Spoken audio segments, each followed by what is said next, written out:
உங்களோட கனவு கிச்சன் உங்க லோ பட்ஜெட்ல. Ananya's Nana Nani Coimbatore, a paradise for senior citizens.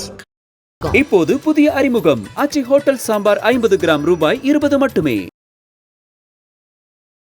நம்முடைய வாழ்க்கையில் நம்ம செய்கிற ஒவ்வொரு விஷயமுமே கிரகங்களினுடைய தொடர்பு அப்படிங்கிறது இருக்காம நம்ம பார்க்குற ஒவ்வொரு விஷயமும் கிரகத்தோட கனெக்டிவிட்டி. கருப்பு கலர் அப்படின்னு பார்த்துட்டா அது சனியோட ஆதிக்கம்னு சொல்லிடுவோம். அப்படி ஒவ்வொன்றத்துலேயும் ஒவ்வொரு விஷயம் கனெக்ட் ஆகிட்டு தான் இருக்குது, நமக்கு தெரியாமல் இருக்குது, அவ்வளோதான். இதை எப்படி தெரிஞ்சுக்கலாம் அப்படின்னு பார்த்தீங்கன்னா, காலை எழுந்த உடனே கேலண்டர் பேப்பரை இப்படி கிழிச்சு கசக்கி தூக்கி போட்டுட்டு தான் அந்த வேலையவே கசக்கி. அப்போ என்ன ஆகும் அப்படின்னா, உங்களுடைய மனது ஒரு விதமான விரக்தியில் இருக்கும். கேலண்டர் பேப்பரை கசக்கி போட்டால் மனசு விரக்தி ஆகிடும். ஆமாம், கசக்குங்கிறது என்னங்க, ஒரு விஷயத்தை யூஸ்வலாக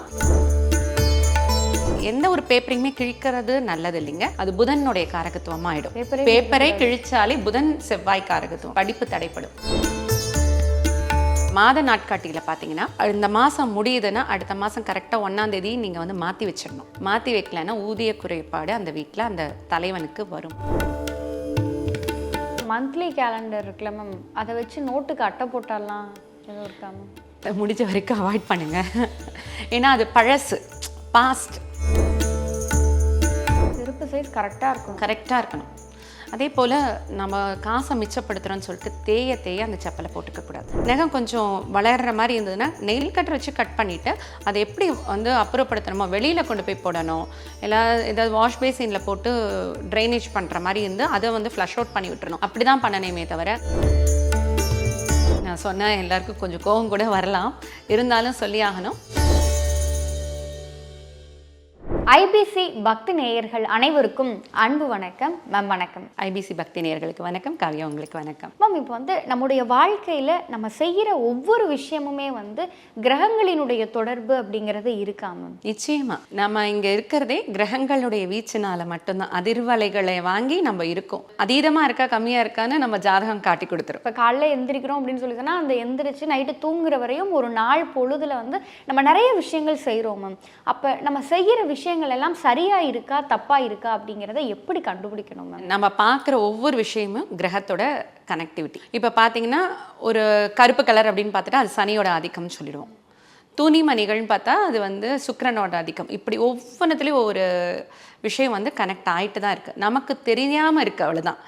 இதை எப்படி தெரிஞ்சுக்கலாம் அப்படின்னு பார்த்தீங்கன்னா, ஒரு நாளைக்கு எடுத்த உடனே நம்ம ஒரு விஷயம் பண்ணுறோம் அப்படின்னா, சில பேருக்கு ஒரு பழக்கம் இருக்கும் இல்லைங்களா, அன்றாட நாட்காட்டியை கிழிக்கிறதுங்கிறது ஒரு பழக்கம் இருக்கும் இல்லையா. காலை எழுந்த உடனே கேலண்டர் பேப்பரை இப்படி கிழிச்சு கசக்கி தூக்கி போட்டுட்டு தான் அந்த வேலையவே. கசக்கி தூக்கி போடுறீங்களா?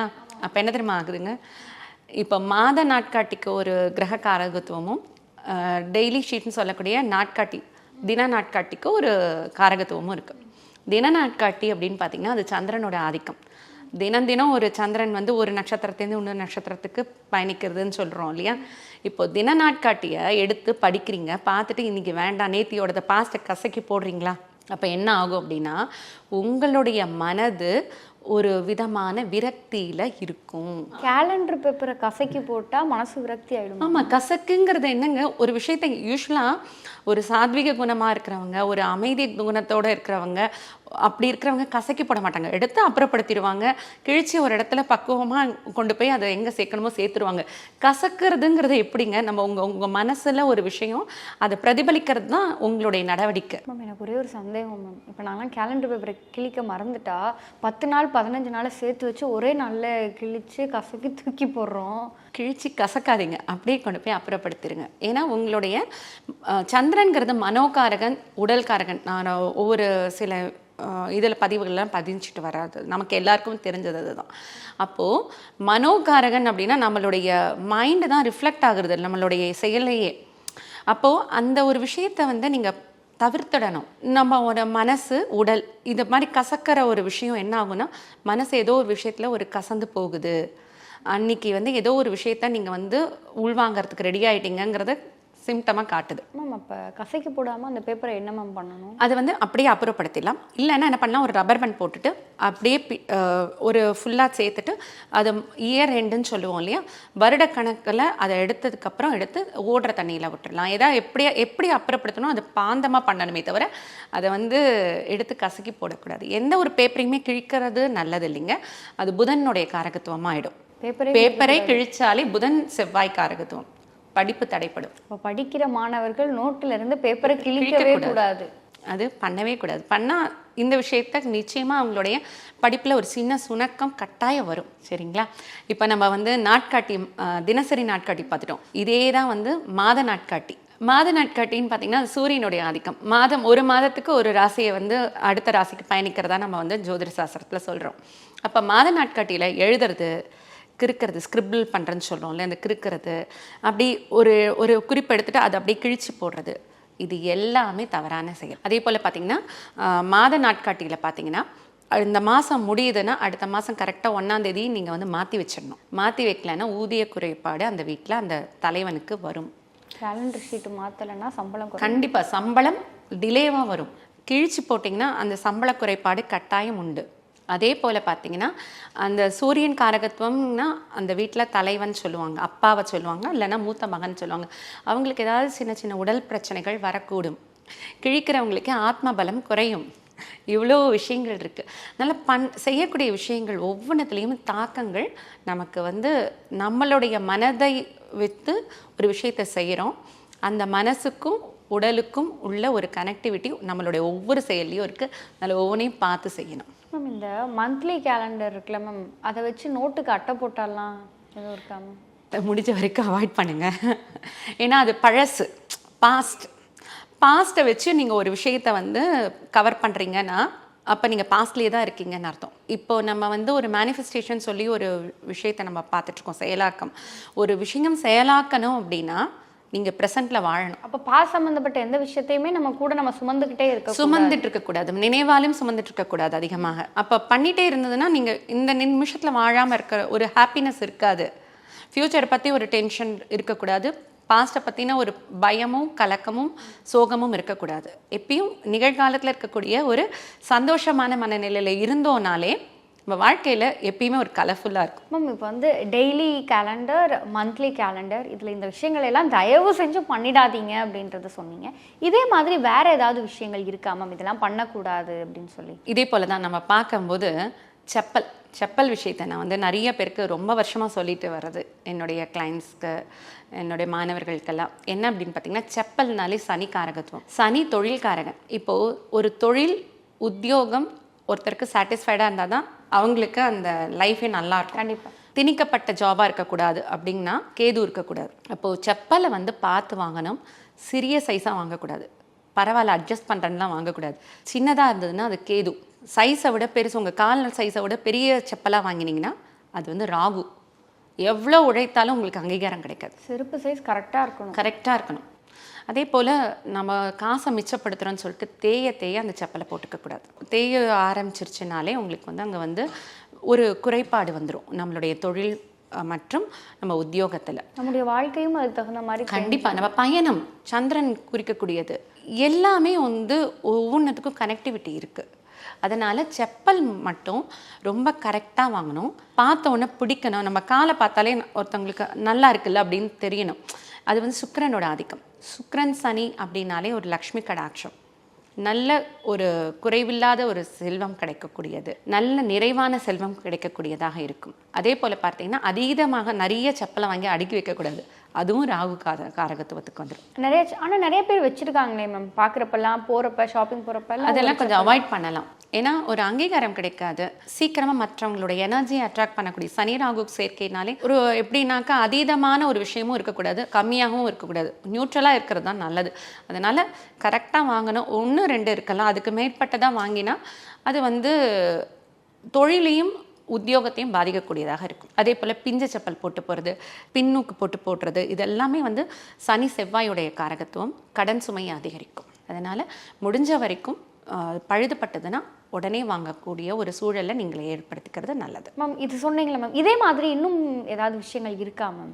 இருக்குங்கம்மா. பார்த்தீங்கன்னா பெரியவங்கெல்லாம் நம்ம சொல்லுவோம் வீட்டுக்குள்ளே நகம் வெட்டக்கூடாது, வீட்டுக்குள்ளே நகத்தை வெட்டி கீழே போடக்கூடாதுன்னு சொல்லுவாங்க, முடி உதிரக்கூடாதும்பாங்க. இது எல்லாமே நகம்னால கேதுங்கம்மா. கேது அப்படின்னா என்ன, நமக்கு ஞானக்காரகன் மோட்சக்காரகன் சொன்னோம், தடையை கொடுப்பாரு. கேதுனா ஞானக்காரகன்னு சொல்கிறோம், ஆனால் எல்லாருமே வந்து ரொம்ப யோசிக்கும் பொழுது தானே மேம் நகம் கறிக்கிறாங்க. நகம் கடிக்கக்கூடாதும்மா, ஏன்னா பல்லுங்கிறது செவ்வாய் கேது இணைவு. அது பெண்கள் வந்து செவ்வாய் கேதுவை நீங்கள் வந்து ஆக்டிவேட் பண்ணிகிட்டே இருந்தீங்கன்னு வச்சுக்கோங்களேன், தாமத திருமணம், கணவன் மனைவி ஒற்றுமை கொஞ்சம் குறைய ஆரம்பிச்சிடும். அதனால் முடிஞ்ச வரைக்கும் நகத்தை கடிக்கக்கூடாது. அது கொஞ்சம் தூரம் கொஞ்சம் அதீதமாக வளர்த்தவும் கூடாது. நகம் கொஞ்சம் வளர்கிற மாதிரி இருந்ததுன்னா நெயில் கட்டர் வச்சு கட் பண்ணிவிட்டு அதை எப்படி வந்து அப்புறப்படுத்தணுமோ வெளியில் கொண்டு போய் போடணும். ஏதாவது வாஷ் பேசினில் போட்டு ட்ரைனேஜ் பண்ணுற மாதிரி இருந்து அதை வந்து ஃப்ளஷ் அவுட் பண்ணி விட்டுறணும். அப்படி தான் பண்ணணுமே தவிர அங்கங்கே செதற விடக்கூடாது. வீட்டில் கேதுங்கிற அந்த ஒரு விஷயம் வந்து வீடு பூரா நிறைஞ்சிருக்கக்கூடாது. அதே போல் தான் முடியும், தலைமுடி வந்து உதிர்ந்ததுன்னா அப்பப்போ அதை அப்புறப்படுத்தினோம். அது வந்து கீழே வந்து பரவலாக இருந்ததுன்னா அதுவும் கேதுவோட. அதனால தான் அந்த காலத்துலாம் வீட்டுக்குள்ளெல்லாம் தலையே சீவ மாட்டாங்க, வெளியில் கொண்டு போய் தான் சீவிட்டு இருக்காங்க. இப்போ தான் நமக்கு அதெல்லாம் டைம் கிடைக்கிறது இல்லை, 4 பேர் பார்ப்பாங்க அப்படிங்கிற ஒரு இது. ஆனால் பண்ணுறதுனால அதை எடுத்துட்டு அப்புறப்படுத்துறத அப்பப்போ பண்ணிட்டா கேதுவோடைய ஆதிக்கம் அதிகமாக இருக்காது. கேதுங்கிறது எந்த இடத்துல வேணுமோ அதுக்கு அந்த இடத்துல மட்டும்தானே இருக்கணுமே தவிர எல்லா இடத்துலையும் இருக்கக்கூடாது. அதனால் இந்த 2த்தையும் பார்த்துக்கிறது நல்லது. அதே போல் பார்த்திங்கன்னா நம்ம உட்காந்துட்ருக்கோம், சில பேர் பார்த்திங்கன்னா காலை ஆட்டிக்கிட்டே இருப்பாங்க. கால் அப்படின்னா ஃபுல்லாக எடுத்துட்டோன்னா அது வந்து சனியோட காரகத்துவம். காலை ஆட்டிக்கிட்டே இருந்ததுன்னா ஒரு இன்ஸ்டெபிலிட்டி அவங்களுடைய தொழிலில், உத்தியோகத்தில். அதனால தான் பெரியவங்க சொல்லுவாங்க காலை ஆட்டாமல் உட்காரு அப்படிம்பாங்க. இந்த விஷயங்கள்லாம் பெரியவங்க சொன்னதுடைய தாத்பரியம். இந்த கிரக காரகத்துவம் நமக்கு பின்னாடி புரியாமல் இருந்தது, இப்போ தெரிஞ்சுக்கலாம். அதனால் கால் ஆட்டிட்டு உட்கார்றது, அதே போல் கன்னத்தில் வந்து கை வச்சுட்டு உட்கார்றது, இதெல்லாம் வந்து ஒவ்வொரு விஷயத்துலேயும் ஒரு பின்னாடி கிரகத்துடைய இணைவுகள் இருக்கிறதுனால தான் அதை வந்து சொல்கிறது வழக்கம். மேம் இப்போ வந்து நீங்கள் கால் ஆட்டுறதுக்கு சொன்னீங்க மேம், ஒரு சிலர் வந்து கால் மேலே கால் போட்டு உட்கார்றது, இந்த மாதிரியான விஷயங்கள் இருக்குல்ல மேம், அதுக்கு பின்னாடியும் ஏதாவது கிரக இணைவு இருக்கா மேம்? கண்டிப்பாக. மேலே போட்டு உட்காரும்போது டைட் ஆகுமா, உங்களுக்கு வந்து கேதுவாகிடும். நம்ம நேராக உட்காந்துக்கணும். மேலே தூக்கி போடுறதுங்கிறது வந்து சரியான பழக்கம் கிடையாது. அது வந்து ஒரு ஆளுமை திறன் நினச்சிப்பாங்க. சில பேருக்கு அது இயல்பாக கூட வரும். முடிஞ்ச வரைக்கும் கால் மேலே கால் போட்டு உட்கார்றத நம்ம வந்து அவாய்ட் பண்ணுறது நல்லது. மேம் இப்போ வந்து நகம் கடிக்கிறது இதை பற்றி சொன்னீங்க, கால் மேலே கால் போடக்கூடாது, காலை ஆட்டக்கூடாது அப்படின்னு சொன்னீங்க. இப்போ இதே மாதிரி வேறு எந்த விஷயம் இருக்குது மேம்? நான் சொன்ன எல்லாருக்கும் கொஞ்சம் கோபம் கூட வரலாம், இருந்தாலும் சொல்லி ஆகணும். புருவம் அப்படிங்கிறது செவ்வாயுடைய காரகத்துவம். அந்த நூல் போட்டு தானே த்ரெட்டிங் பண்ணி தானே த்ரெட் பண்ணுவாங்க, அது கேது. செவ்வாய் கேதுவோட இணைவாக வந்துடும். செவ்வாய் கேது அப்படின்னாலே அந்த மாதிரி செஞ்ச திருமணமான பெண்களுக்கு கணவர் கூட சரியான இணக்கம் இருக்காது, ஒரு புரிதல் இருக்காது, ஏதோ ஒரு மிஸ் அண்டர்ஸ்டாண்டிங் வந்துட்டுருக்கும். கல்யாணம் ஆகாத இருக்கக்கூடிய பெண்களுக்கு இன்னும் தாமதமான திருமணம் கிடைக்கும். அதே போல் பார்த்திங்கன்னா இரத்த குறைபாடுகள் அவங்களுக்கு இருக்கும், ஐப்ரோஸ் எடுக்கிறதுனால, ட்ரிம் பண்ணுறதுனால. ஏன்னா முடிஞ்ச வரைக்கும் அவாய்ட் பண்ணுறது நல்லது. திருத்துறதுன்னு பார்த்திங்கன்னா ஏதாவது ஐப்ரோ பென்சில் வச்சு அதை வந்து ஷேப் பண்ணிக்கிறது இன்னும் சிறந்ததாக இருக்கும். முடிஞ்ச வரைக்கும் அவாய்ட் பண்ணலாம். துணினாலே புது துணி அப்படின்னாலே சுக்கிரனோட ஆதிக்கம். அதே போல் நம்ம போட்டுகிட்டே இருக்கோம், துணிகள் கிழிஞ்சு போகுது, அதை வந்து ஸ்டிச் பண்ணி போடுறதுங்கிறது கூட அவாய்ட் பண்ணுறது நல்லதும்பாங்க.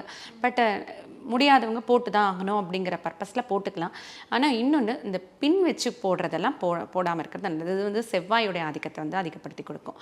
இன்னொன்று பார்த்திங்கன்னா, நாம் யூஸ் பண்ண ஒரு துணியை வெளியில் கொடுக்காம இருந்தால் நல்லது. மற்றவங்களுக்கு கொடுக்க வேண்டாம், புது துணி எடுத்து கொடுக்கலாம். நம்ம யூஸ் பண்ணதை மற்றவங்களுக்கு, அது கிழிஞ்சதெல்லாம் கொடுப்பாங்க, ரொம்ப கஷ்டமாக இருக்கும். யூஸ் பண்ண துணியை கூட நல்லா வாஷ் பண்ணி அது அந்த நம்மளுடைய அந்த சக்திகள் இருக்கும் இல்லையா, அதை வந்து மற்றவங்களுக்கு பாஸ் பண்ணாமல் இருந்தால் நல்லது. நல்லா லாண்ட்ரி பண்ணி நல்லா துவைச்சி அது கொஞ்ச நாள் அப்புறப்படுத்திட்டு அதுக்கப்புறம் கொடுத்தா மற்றவர்களுக்கு யூஸ் பண்ணுறதுனா பண்ணிக்கலாம். ஆனால் முடிஞ்ச வரைக்கும் புது துணி எடுத்து மற்றவங்களுக்கு கொடுத்தா அவங்களுக்கு ரொம்ப நல்லதாக இருக்கும். அதை கொஞ்சம் ஃபாலோ பண்ணிட்டு வரலாம். கிழிந்த துணியை, கந்தல் துணியை வந்து போடாமல் இருக்கிறது ரொம்ப நல்லது. பல வாழ்வியல் குறிப்புகளையும் நீங்கள் எங்களோடும் எங்கள் நேயர்களோடும் பகிர்ந்துருக்கீங்க. நிச்சயமாக இதை பார்க்கிற நேயர்களுக்கு இந்த விஷயத்துல எல்லாம் நம்ம கவனமாக இருக்கணும் அப்படிங்கிற ஒரு புரிதலை கொடுக்கும். உங்களுடைய இந்த நேர்காணலுக்கு நன்றி மேம். மிக்க நன்றி. இந்த புது வருடத்துலேருந்து இந்த கேலண்டரை எப்படி யூஸ் பண்ணணுங்கிறத நம்ம வந்து புது ஒரு புரிதல், ஒரு புது ஆரம்பமாகவே இருக்கட்டுமே, ஆரம்பித்து நம்ம செய்ய ஆரம்பிப்போம். எல்லோருடைய வாழ்க்கையில் நல்ல வளங்களும் நலங்களும் பெற்று எல்லோரும் நல்லா வாழணும்னு நான் வேண்டிக்கிறேன். மிக்க நன்றி. உங்களோட கனவு கிச்சன் உங்க லோ பட்ஜெட்ல. Ananya's Nana Nani Coimbatore, a paradise for senior citizens. இப்போது புதிய அறிமுகம் ஆச்சி ஹோட்டல் சாம்பார் 50 கிராம் ரூபாய் 20 மட்டுமே.